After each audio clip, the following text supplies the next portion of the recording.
Me pregunto a menudo si la mayoría de la humanidad se ha detenido alguna vez a pensar en la enorme importancia que a veces tienen los sueños y en el oscuro mundo al que pertenecen.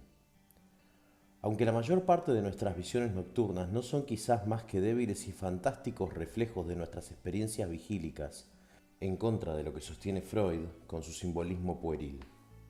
Hay sin embargo cuyo carácter extraordinario y etéreo permite una interpretación excepcional y cuyo efecto, vagamente emocional e inquietante, sugiere posibles atisbos de una esfera de existencia mental no menos importante que la vida física, aunque separada de dicha vida por una barrera infranqueable.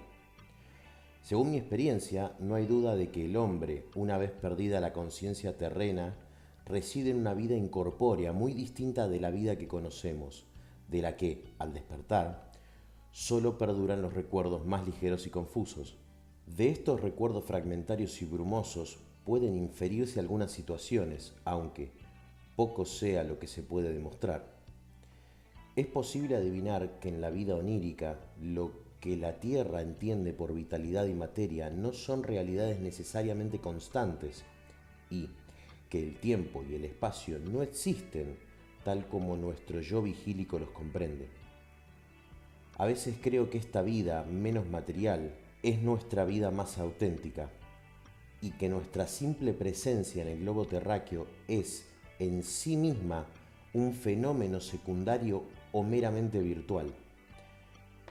Despertaba yo una tarde del invierno de 1900-1901, de una ensoñación juvenil colmada de divagaciones de este género, cuando ingresaron como interno en la institución estatal de enfermos mentales en la que trabajo, al hombre cuyo caso me ha venido obsesionando de manera incesante desde entonces. Su nombre, según figura en su historial médico, era Joe Slater o Slater, y su aspecto era el del típico habitante de la región de Catskill Mountain, uno de esos descendientes extraños y repugnantes de una raza de campesinos coloniales, cuyo aislamiento durante casi 3 siglos en una región montañosa y poco transitada los ha hundido en una especie de bárbara degeneración.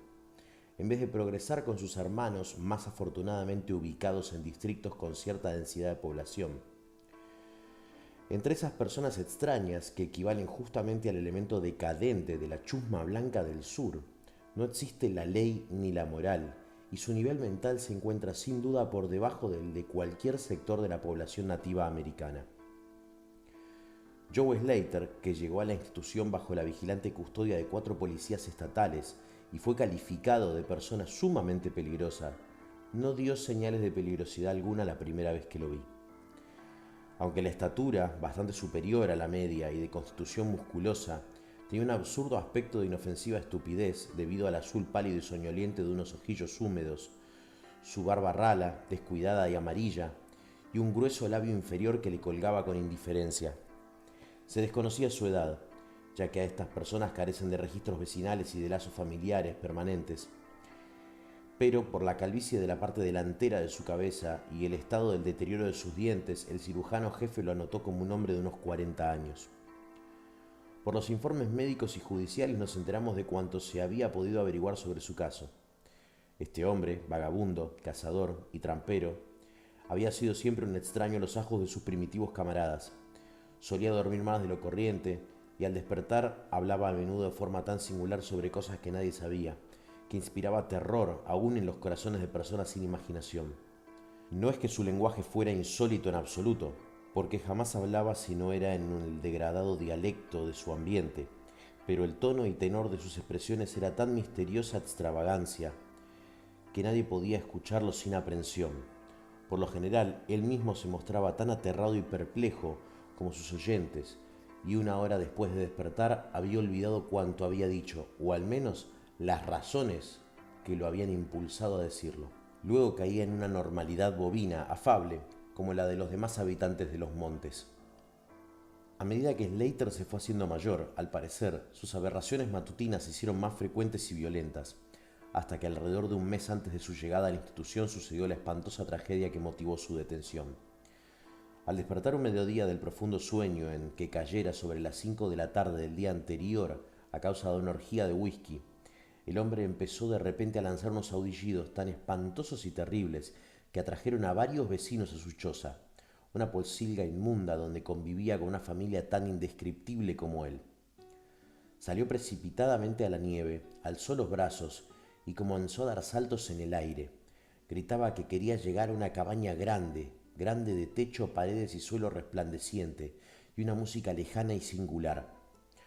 Cuando dos hombres de regular estatura trataron de sujetarlo, se debatió con fuerza maníaca, gritando que quería y necesitaba buscar y matar a cierto ser que brilla y tiembla y se ríe.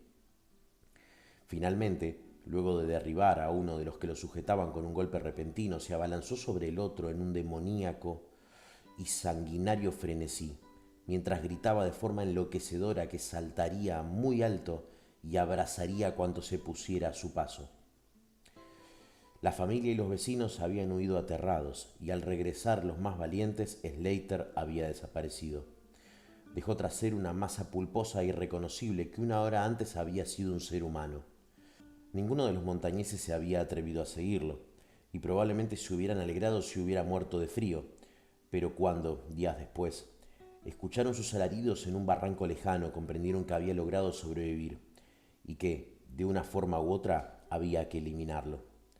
A continuación se había organizado una cuadrilla de búsqueda que, cualquiera fueran sus intenciones, se convirtió en pelotón del sheriff, cuando uno de los miembros de la escasa policía montada del estado vio casualmente a los buscadores, los interrogó y se unió finalmente a ellos.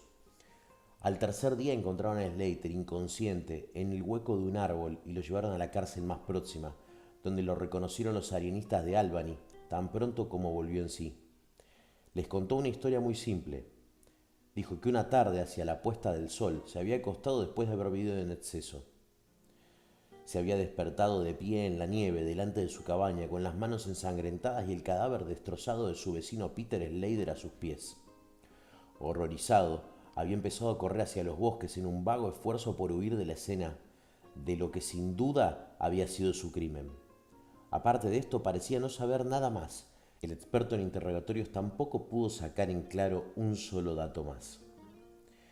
Esa noche Slater durmió tranquilo y a la mañana siguiente despertó sin ningún síntoma particular, salvo cierta alteración en su modo de hablar.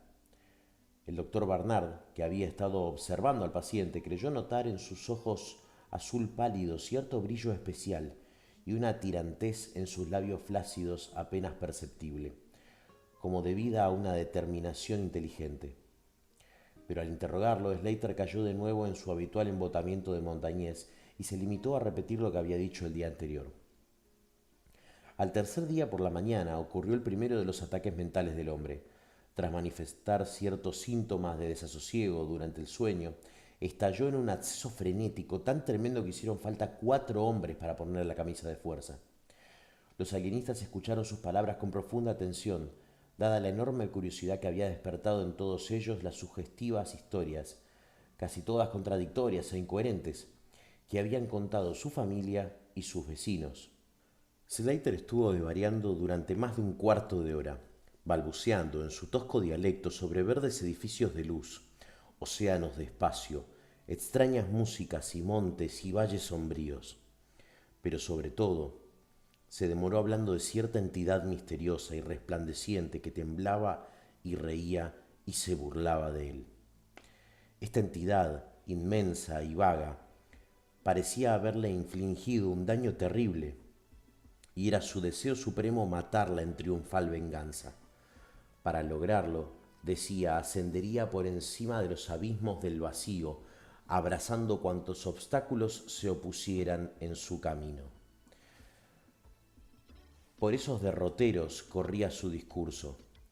Cuando cesó de la forma más inesperada, se apagó en sus ojos el fuego de la locura, se quedó mirando con asombro a sus interrogadores y preguntó por qué lo habían atado.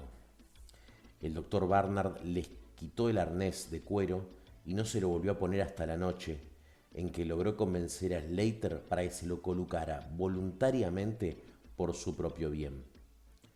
El hombre había admitido ahora que a veces hablaba de manera extraña, aunque no sabía por qué. En el curso de la semana sufrió 2 ataques más, aunque los doctores no lograban averiguar nada. Sin embargo, especularon extensamente sobre el origen de las visiones de Slater, ya que, como no sabía leer ni escribir y al parecer no había escuchado contar jamás una sola leyenda ni cuento de hadas, su espléndida imaginación resultaba totalmente inexplicable. El hecho de que el desventurado lunático se expresara solo en su lenguaje simple probaba claramente que aquello no lo había sacado de ninguna fábula ni mito conocido.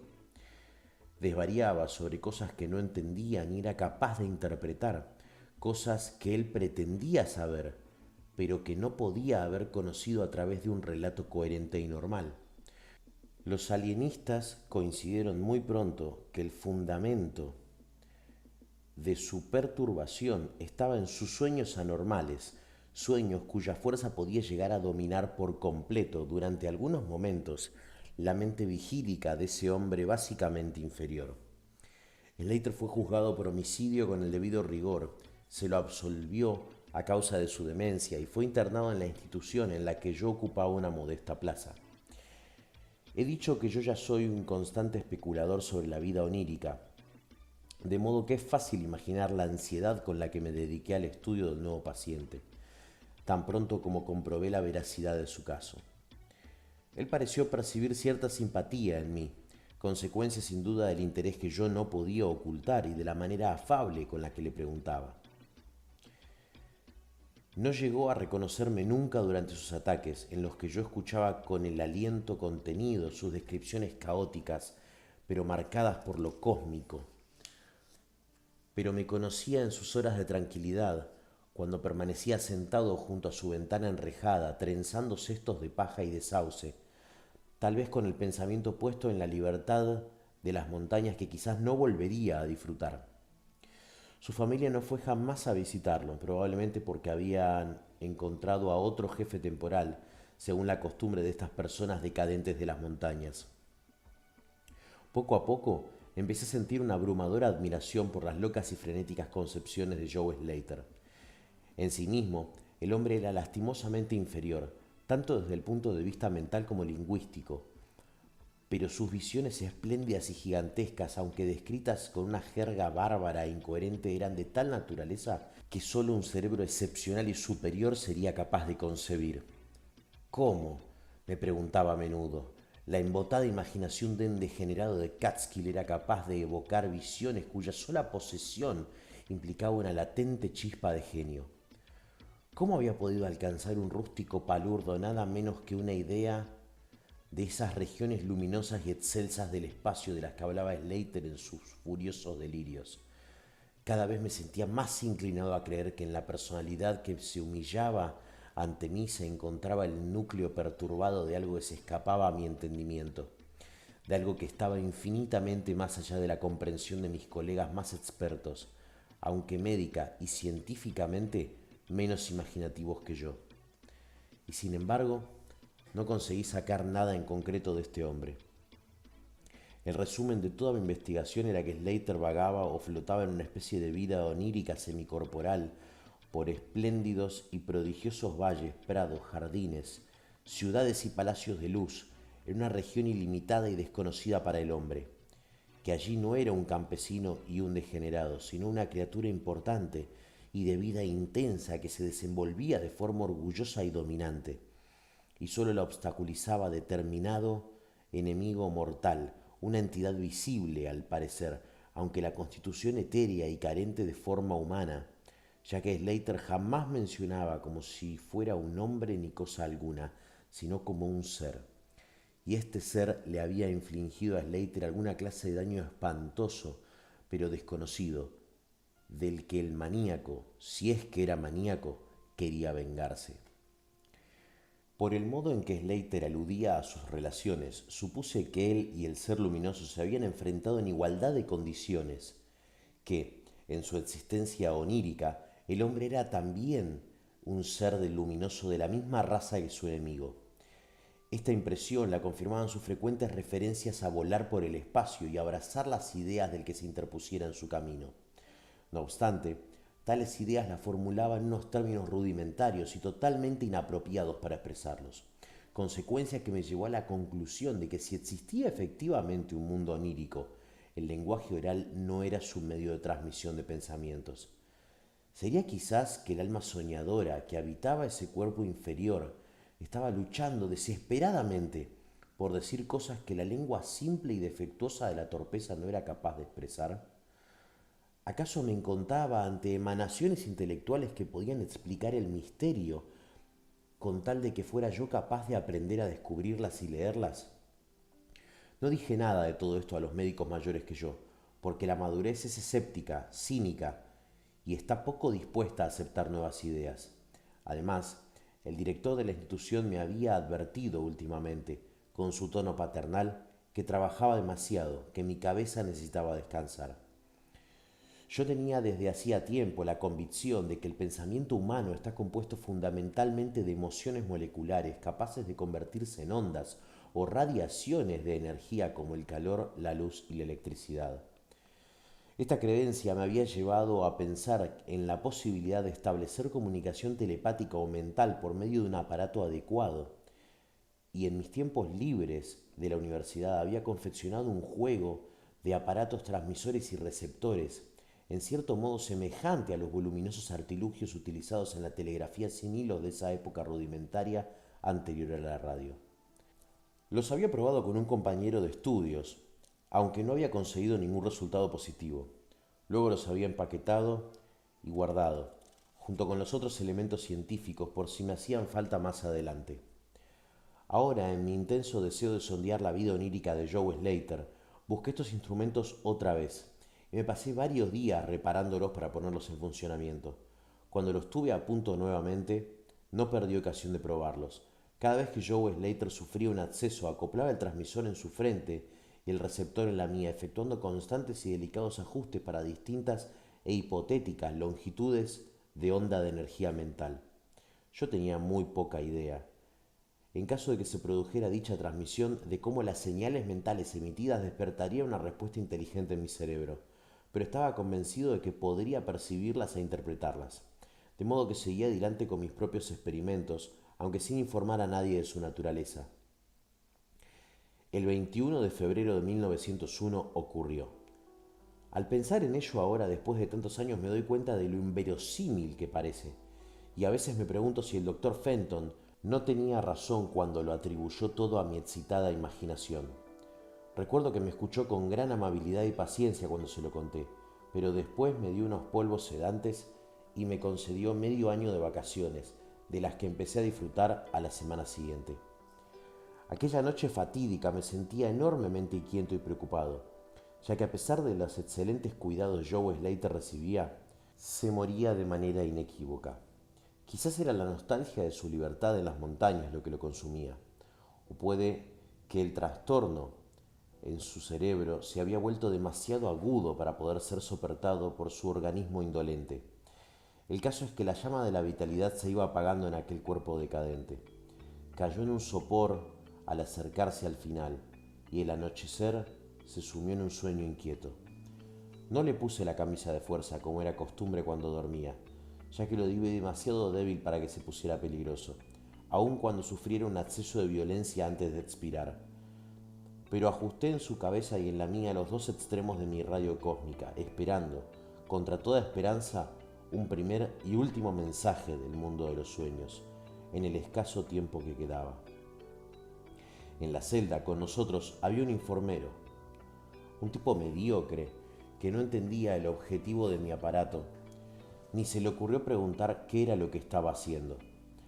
Pasadas algunas horas, lo vi inclinar pesadamente la cabeza, vencido por el sueño, pero no lo molesté. Yo mismo, tranquilo por las rítmicas respiraciones del hombre sano y moribundo, empecé a cabecear poco después. El rumor de una melodía lírica y misteriosa me despabiló. Cuerdas, vibraciones, armonías extáticas resonaban apasionadamente en todas partes, en tanto que, ante mis ojos arrobados, irrumpía un prodigioso espectáculo de absoluta belleza. Muros, columnas y alquitrabes de fuego viviente resplandecían cegadores alrededor del lugar donde yo parecía flotar en el aire y se elevaban hasta una cúpula de altura infinita e indescriptible esplendor. mezclándose con este alarde de radiante magnificencia, o más bien suplantándolo periódicamente. En caleidoscópica rotación surgían fugaces visiones de inmensas llanuras y valles graciosos, y altísimas montañas y grutas seductoras, todo ello adornado con los tributos más encantadores que mis fascinados ojos eran capaces de concebir, aunque formado de una sustancia plástica, esplendorosa y etérea, que participaba tanto del espíritu como de la materia. Mientras miraba me di cuenta de que en mi propio cerebro estaba la clave de estas encantadoras metamorfosis, porque cada paisaje que aparecía era el que mi mente cambiante deseaba contemplar.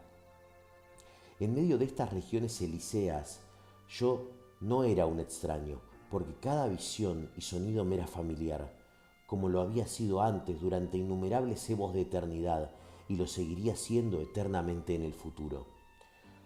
Luego se acercó el aura resplandeciente de mi hermano de luz y entabló un coloquio conmigo de alma a alma, en mudo y perfecto intercambio de pensamientos. Era la hora del triunfo inminente. ¿Por qué? ¿Acaso no iba a escapar al fin, para siempre, mi compañero de la periódica y degradante esclavitud, y se disponía a seguir al maldito opresor hasta los supremos campos del éter, donde los cuales podía lanzar una venganza cósmica y abrasadora capaz de hacer estremecer a las esferas? Estuvimos flotando así algún tiempo hasta que percibí un leve emborronamiento de los objetos que nos rodeaban, como si una fuerza me llamara a la tierra, que era donde menos deseaba yo ir. La forma que estaba cerca de mí pareció sentir el mismo cambio también, ya que gradualmente llevó su discurso hacia la conclusión, se dispuso a abandonar el escenario y desapareció de mi vista algo menos rápidamente que como lo habían hecho los demás objetos.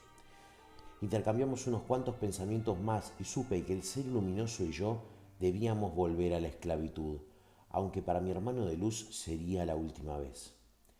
Casi consumido su doloroso caparazón terrestre, mi compañero tardaría menos de 1 hora en liberarse y estar en disposición de perseguir al opresor a lo largo de la Vía Láctea y más allá de las estrellas, hasta los mismos confines del infinito.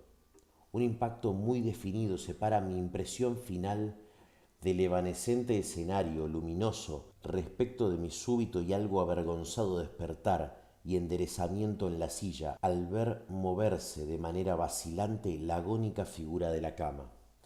En efecto, Joe Slater se estaba despertando, aunque quizás por última vez. Al observarlo con más atención, vi que sus flacas mejillas brillaban unas manchas de color que nunca había tenido. Sus labios también parecían extraños, los tenía muy apretados, como por la fuerza de un carácter más enérgico que el que siempre había manifestado el paciente. Por último, empezó a ponérsele la cara tensa y volvió la cabeza desasosegadamente y con los ojos cerrados. No desperté al enfermero dormido, sino que volví a ajustarle el casco de mi radio telepática, que se le había movido ligeramente, dispuesto a captar cualquier mensaje de despedida que el soñador pudiera emitir. De pronto volvió la cabeza con energía hacia mí, con los ojos abiertos, y me quedé mirándolo con asombro. El hombre que había sido Joe Slater, el decadente de Catskill, me observaba con ojos luminosos y dilatados, cuyo azul parecía haberse vuelto sutilmente más profundo. En aquella mirada no se percibía rastro alguno de locura ni de degeneración, y tuve la certeza de que estaba viendo un semblante tras el que había una mente activa en primer orden. En esta coyuntura, mi cerebro tuvo conciencia de estar recibiendo una influencia firme y externa.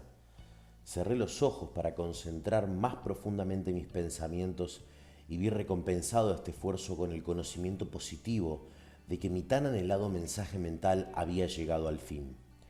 Cada idea transmitida adquirió forma rápidamente en mi mente, y aunque no se utilizó ningún lenguaje real, mi habitual asociación de concepción y expresión fue tan grande que me pareció recibir el mensaje en inglés ordinario. Joe Slater ha muerto. Me llegó la voz paralizadora de un agente del más allá del muro del sueño. Mis ojos abiertos buscaron el lecho del dolor con horrorizada curiosidad, pero los ojos azules aún me miraban serenamente y el semblante aún estaba animado por la inteligencia. Es mejor que haya muerto, ya que no estaba preparado para contener el intelecto activo de una entidad cósmica.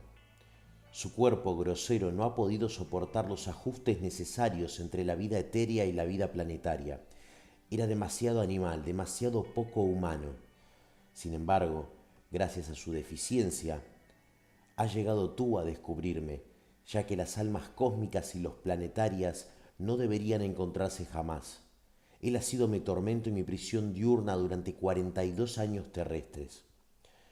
Soy una entidad como aquella en la que tú mismo te conviertes cuando duermes libremente sin sueños. Soy tu hermano de luz y he flotado contigo por los valles resplandecientes. No me está permitido hablar al yo vigílico de tu ser real, pero somos vagabundos de los espacios inmensos y viajeros de los vastos periodos de tiempo. Quizás el año próximo esté yo morando en el Egipto que ustedes llaman antiguo o en el imperio cruel de Tsan Chan, que llegarán dentro de 3000 años. Tú y yo hemos vagado por los mundos que giran en torno al rojo Arturo y hemos vivido en los cuerpos de los filósofos insectos que se arrastran orgullosos sobre las cuartas lunas de Júpiter. Qué poco conoce el yo terrestre de vida y sus dimensiones, qué poco en efecto debe saber para su propia tranquilidad. No puedo hablar del opresor. Los de la Tierra han notado inconscientemente su lejana presencia. Ustedes, que sin saberlo dieron ociosamente el nombre de Algol, la estrella del demonio, a ese faro parpadeante. Durante evos interminables he intentado en vano enfrentarme y vencer al opresor, retenido por ataduras corporales. Esta noche voy como una némesis, portando justa y abrasadoramente la venganza cataclísmica. Mírame en el cielo, muy cerca de la estrella del demonio. No puedo seguir hablando, ya que el cuerpo de Joe Slater se está quedando frío y rígido y el tosco cerebro está dejando de vibrar como yo quiero. Ha sido mi único amigo en este planeta, la única alma que me ha sentido y me ha buscado en la repugnante forma que yace en este lecho. Nos veremos otra vez, quizás en las brillantes brumas del puñal de Orión, quizás en la meseta desolada de Asia prehistórica, quizás en sueños no recordados esta noche, o bajo alguna otra forma en los evos venideros, cuando el sistema solar haya dejado de existir. En ese instante se interrumpieron bruscamente las ondas de pensamientos y los ojos pálidos del soñador, o quizás debo decir del hombre muerto. Comenzaron a vidriarse como los de un pez. Estupefacto me acerqué a la cama y tomé la muñeca de Slater, pero la encontré fría, rígida, sin pulso. Volvieron a palidecer las mejillas y se abrieron los gruesos labios revelando los dientes repulsivamente corroídos del degenerado Joe Slater. Me sacudí un escalofrío. Cubrí con una manta el rostro espantoso y desperté al enfermero. Luego salí de la celda y me fui en silencio a mi habitación. Sentía un inexplicable y repentino deseo de dormir y soñar cosas que no debo recordar. El clímax. ¿Qué informe puramente científico puede presumir de tal efecto retórico? Me he limitado a consignar ciertos hechos que considero reales para dejar que ustedes los interpreten a su gusto. Como he reconocido ya, mi director, el Dr. Fenton, niega que sea real lo que he relatado. Jura que sufrí una crisis nerviosa y que necesitaba muchísimo esas largas vacaciones pagas que tan generosamente me concedió. Me asegura, por su honor profesional, que Joe Slater era un paranoico profundo, cuyas fantásticas ideas debían provenir de toscas historias que siempre se transmiten de generación en generación, aún en las comunidades más decadentes. Todo eso me dice, sin embargo, no puedo olvidar lo que vi en el cielo, la noche siguiente a la muerte de Slater. Para que no me crean un testigo parcial, dejo que otra pluma añada a ese testimonio final, que quizás aporte ese clímax que esperaban. Cito literalmente la reseña sobre la estrella Nova Persei de las páginas de esa eminente autoridad en astronomía que es el profesor Garrett P. Lewis. El 22 de febrero de 1901, el doctor Anderson de Edimburgo descubrió una nueva y maravillosa estrella, no muy lejos de Algol. Hasta ahora no se había visto estrella alguna en ese punto. Dentro de 24 horas la desconocida había adquirido tal brillo que había superado el resplandor de Capella. En el plazo de una semana o dos había menguado visiblemente y en el curso de unos meses apenas se distinguía a simple vista.